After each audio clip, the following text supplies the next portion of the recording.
భారతదేశాన్ని ఇంకొక 100 ఏళ్ళు ముందు తీసుకునే విధంగా ఆర్థిక సంస్కరణలు, అదేవిధంగా పివి నరసింహారావు గారి సారథ్యంలో ఆర్థిక మంత్రి పనిచేసినప్పుడు ఆ సమయం చూడొచ్చు.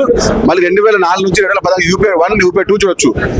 మన్మోహన్ సింగ్ గారి సేవలు భారతదేశము ప్రపంచవ్యాప్తంగా ఎవరు మర్చిపోలేరు. కాంగ్రెస్ పార్టీకి తీరని లోటు. ఎందుకంటే అలాంటి మహానుభావుడు కాంగ్రెస్ పార్టీలో లేకపోవడము, ఈ రోజు లేకపోవడం అంటే చాలా ఇబ్బందికరంగా ఉంది.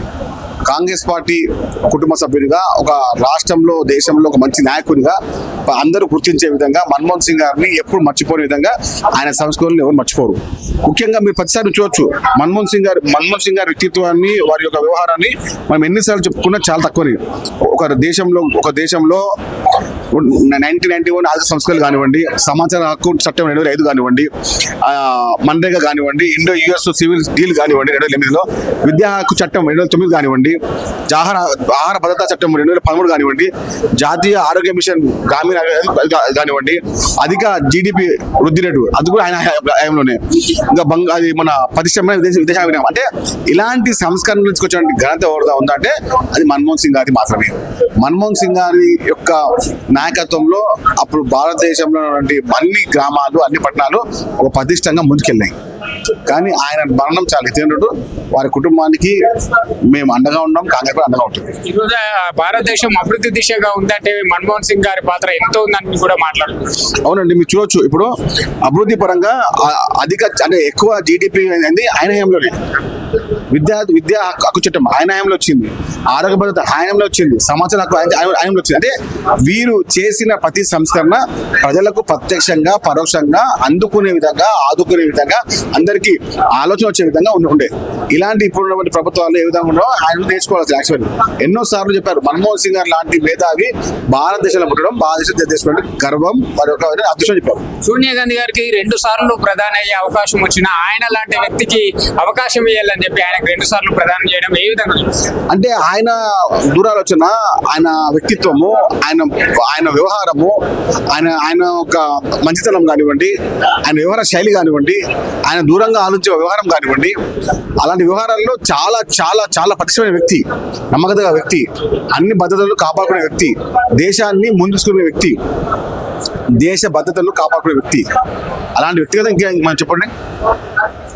సోనియా గాంధీ గారు తీసుకొచ్చిన వ్యక్తి ఒక ప్రధానమంత్రిగా కూర్చున్న తర్వాత దేశం యొక్క స్థితి గతి ఏ విధంగా ఉందో అప్పుడు చూడొచ్చు. కాబట్టి మన్మోహన్ సింగ్ గారి యొక్క రాజకీయ తత్వానికి, మేధాతత్వానికి ఆయన సాటి. ఆయన మరణము ప్రపంచానికి తీరని లోటు. మళ్ళీ ఆయన లాంటి నాయకుడిని చూస్తామా? ఈ యువ నాయకులు ఆయన చూసి ఆయన సంస్కరణలు, ఆయన విధానాలను కొంచెమైనా ఆచరించినా కూడా మేము ఒక మంచి స్థాయిలో ఉండగలుగుతాం. ఆయన దానిలో ఒక 2% మాత్రమే మేము ఆచరిస్తే ఒక మంచి వ్యక్తిగా, ఒక మంచి మానవ వ్యక్తిగా ఛాన్స్ ఉంటుంది. అంటే ఆయన మార్గాన్ని మేము మర్చిపోకున్నాము.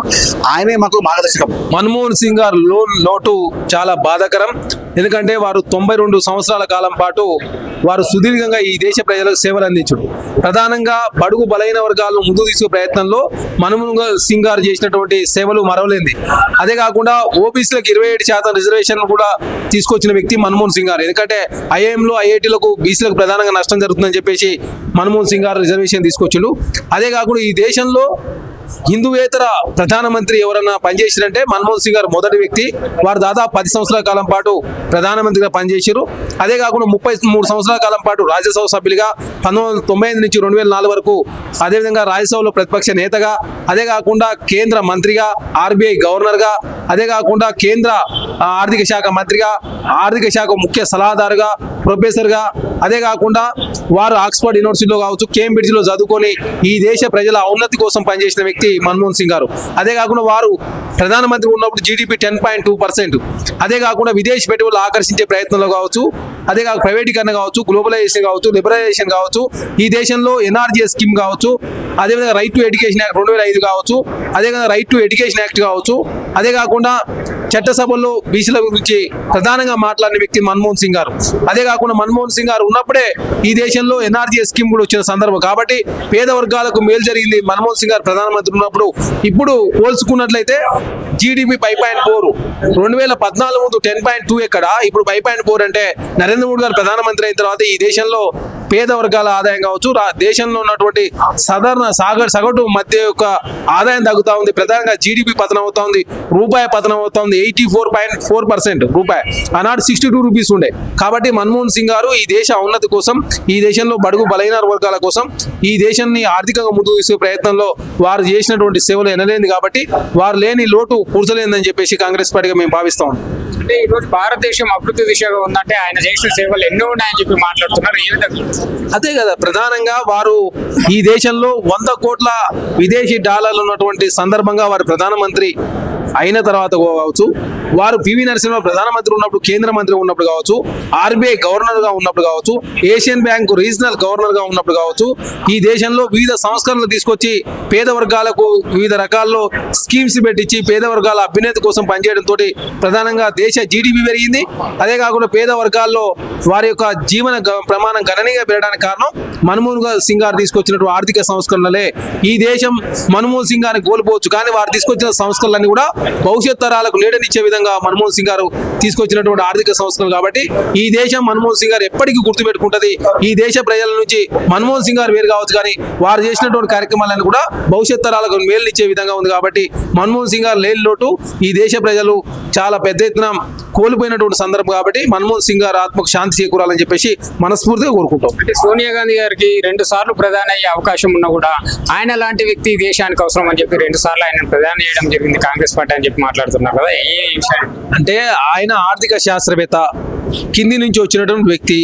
అదే కాకుండా వారు బిఏ ఎకనామిక్స్ కావచ్చు, ఎంఏ ఎకనామిక్స్ కావచ్చు, వాళ్ళు విదేశాల్లో చదువుకున్నటువంటి ఒక మేధావి. కాబట్టి అట్లాంటి మేధావి ఉంటే ఈ రాష్ట్రంలో, దేశంలో మంచి సంస్కరణలు తీసుకొస్తాడు, మంచి పరిపాలన అందిస్తాడు, పేద వర్గాలకు మేలు జరుగుతాయని చెప్పేసి సోనియా గాంధీ గారు భావించి ఒక విద్యునైనటువంటి మన్మోహన్ సింగ్ గారు ప్రధానమంత్రి చేయడంతో ప్రధానంగా 10 సంవత్సరాల కాలంలో అద్భుతమైనటువంటి పథకాలు తీసుకొచ్చింది కేంద్ర ప్రభుత్వం. ఆనాడు ఎన్ఆర్జీఎస్ స్కీము పేద వర్గాలకు ప్రతి సంవత్సరం 200 రోజులు పని దినాలు ఉండే విధంగా, అదే కాకుండా రైట్ టు ఎడ్యుకేషన్ యాక్ట్, అదే కాకుండా సమాచార చట్టం, అదే కాకుండా పేద వర్గాలకు ఫుడ్, అంటే ప్రతి ఒక్క వ్యక్తి యొక్క హక్కులను హరించే ప్రయత్నం ప్రభుత్వాలు చేయొద్దు, ప్రతి ఒక్క వ్యక్తి యొక్క హక్కులు కాపాడే ప్రయత్నం ప్రభుత్వాలు చేయాలా, వాళ్ళకు మినిమం నీడ్స్ అని ఇవ్వాలని చెప్పేసి మన్మోహన్ సింగ్ గారు భావించి వారి ఆయనలో, అదే కాకుండా ల్యాండ్ అక్విజిషన్ యాక్ట్ 2013 కంపెన్సేషన్ కూడా ఇచ్చేటప్పుడు రాష్ట్ర ప్రభుత్వాలు ఒక పద్ధతి ప్రకారం ఇవ్వాలి, ఎవరి భూమి పడితే వాళ్ళ భూమి గుంజుకొని పద్ధతి పాటించకుండా ఉండొద్దని చెప్పేసి అద్భుతమైన చట్టాలు తీసుకొచ్చిన వ్యక్తి మన్మోహన్ సింగ్ గారు. కాబట్టి మన్మోహన్ సింగ్ గారు ఈ దేశ ప్రజలకు నీడగా ఆనాడు 10 సంవత్సరాల కాలం పాటు పరిపాలన అందించింది. కాబట్టి వారు లేని లోటు చాలా స్పష్టంగా దేశ ప్రజలకు అర్థమవుతోంది. కాబట్టి మన్మోహన్ సింగ్ గారు తీసుకొచ్చినటువంటి రిఫార్మ్స్ అని కూడా భవిష్యత్ తరాలకు మేలు ఇచ్చే విధంగా, నీడనిచ్చే విధంగా ఉంటాయి. ఆయన లాంటి నాయకుడిని మళ్ళీ మనం చూస్తామా? ఈనాటి యువ నాయకులు ఏం నేర్చుకోలే అలాంటి నాయకులు? మన్మోహన్ సింగ్ గారు చూసినప్పుడు చాలా విషయాలు, ఎందుకంటే ఎంతసేపు దేశ ఔన్నతి కోసం పనిచేసిన వ్యక్తి.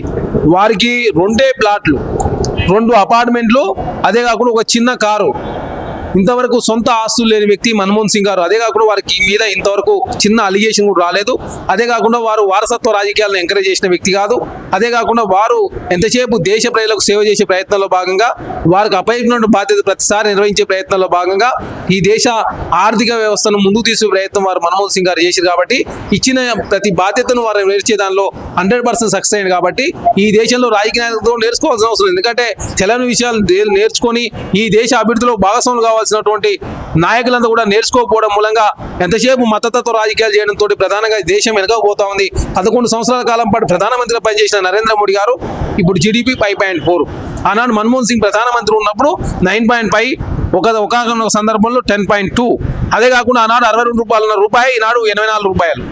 అదే కాకుండా వరల్డ్ ట్రేడ్ కూడా రాబోతా ఉంది, ప్రపంచవ్యాప్తంగా మధ్యతరగతి ఆదాయం కూడా తగ్గబోతా ఉంది, ప్రభుత్వాల వ్యయం కూడా కొనుగోలు శక్తి తగ్గుతా ఉంది. కాబట్టి ఎంతసేపు ఉన్నత వర్గాల గురించి ఆలోచించకుండా పేద వర్గాల గురించి ఆలోచిస్తూ వాళ్ళ కోసం మంచి అద్భుతమైన చట్టాలు తీసుకొచ్చిన మాత్రమే పేద ప్రజలకు లాభం జరుగుతుంది తప్ప, మన్మోహన్ సింగ్ గారు ఉన్నప్పుడు ప్రభుత్వ రంగ సంస్థలు నెలకొల్పిండు, అదే కాకుండా ప్రైవేట్ రంగంలో కూడా పెట్టుబడి తీసుకొచ్చిండు. ప్రైవేట్ రంగంలో పెట్టుబడులను విదేశాలను తీసుకొచ్చి ఈ దేశ అభివృద్ధిలో భాగస్వామ్యం. కాబట్టి ఎప్పుడైనా కూడా మిశ్రమ ఆర్థిక వ్యవస్థ ఉండడం మూలంగా ఈ దేశం అన్ని రంగాల్లో ముందుకు పోతుందని చెప్పి నమ్మిన వ్యక్తి మన్మోహన్ సింగ్ గారు. కానీ నరేంద్ర మోడీ గారు వచ్చిన తర్వాత ప్రభుత్వ రంగ సంస్థలను అపనంగా అమ్ముతా ఉన్నాడు, అదానికి అంబానికి అడ్డగట్టే ప్రయత్నం జరుగుతూ ఉంది. కాబట్టి దానిలో భాగంగా దేశం ఇంకా వెనకపోతా ఉంది, ప్రపంచవ్యాప్తంగా వరల్డ్ ట్రేడ్ వస్తుందని చెప్పేసి చర్చ జరుగుతూ ఉంటే ఇంతవరకు మన్మోహన్ సింగ్ గారు వారేమో చనిపోవడం జరిగింది. జరిగింది. నిర్మలా సీతారామన్ గారు, అదేవిధంగా నరేంద్ర మోడీ గారు లాంటి వాళ్ళు అనుభవం ఉన్నటువంటి ఎకనామిక్ స్థలాలు తీసుకోపోవడం మూలంగా ఈ దేశం వెనుకపోతా ఉంది. కాబట్టి దయచేసి రాజకీయ కక్ష కార్యాలు తావు లేకుండా ఈ దేశ అభ్యున్నతిలో ఎవరైతే టాలెంట్ ఉన్నటువంటి వ్యక్తులను దేశం కోసం సలహాలు సూచనలు తీసుకున్నట్లయితే ఈ దేశం ఇంకా అభివృద్ధి పథంలో ముందుకు పోతుంది. ప్రపంచ దేశాలతో సరసన భారతదేశం చేరాలంటే ఖచ్చితంగా విప్లవాత్మక నిర్ణయాలు తీసుకోవాల్సిన అవసరం. కాబట్టి అట్లాంటి నిర్ణయం తీసుకున్నప్పుడు మాత్రమే ఈ దేశం ప్రజలకు ఉపయోగపడుతుందని చెప్పేసి పూర్తి విశ్వాసం ఉంటున్నాం. రాజకీయాల సందర్భంలో రాజకీయాలు చేయాలి, మిగతా సందర్భాల్లో ఈ దేశ ప్రయాణాలు ముఖ్యం అని చెప్పేసి భావిస్తే తప్ప ఈ దేశం అభివృద్ధి పథంలో ముందుకు పోదనే ఒక పూర్తి విశ్వాసంతో ఈ దేశంలో ఏ నాయకుడైనా కూడా పడబిడుపులో పోకుండా ఈ దేశ అభివృద్ధికి ఆకాంక్షించే ప్రయత్నంలో భాగంగా ప్రతి ఒక్క వ్యక్తి యొక్క సలహాలు ప్రతిపక్షాలు గౌరవించే ప్రయత్నం చేస్తే ఖచ్చితంగా ఈ దేశం అభివృద్ధి పథంలో ముందుకు పోతుంది.